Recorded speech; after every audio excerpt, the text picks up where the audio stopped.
First question, who was Celia Cruz? She was a Cuban-born singer. She came to the United States in the 1960s, around the same time that there was a lot of Latinx migration to the New York area. So she was like the only woman in this male-dominated salsa scene in New York at the time. So when we think about the 1960s in the United States, we definitely understand civil rights movement and racial tensions.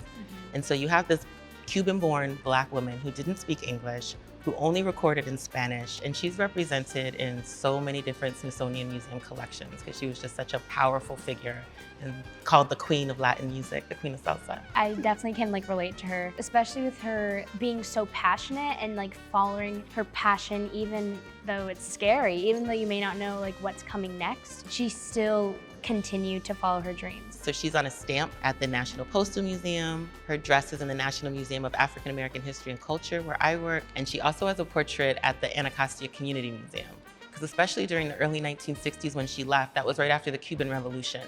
And so Cuba was in the news a lot about politics and about socialism and about military things. But she really wanted to be able to show this other side of Cuba, right? The arts and culture side.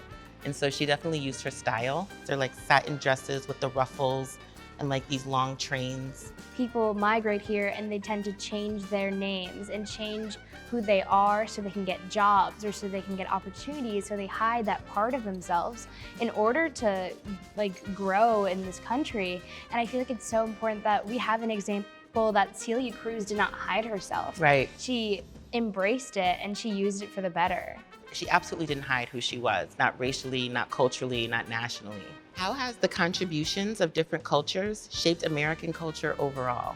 I definitely feel like there's no longer one type of ideal American. There's so many different people of different shapes, sizes, colors, backgrounds that are affecting our nation. And so having these cultures and having these incredible people like Celia Cruz embrace their cultures and express themselves so that other people around them are educated and it can change the nation.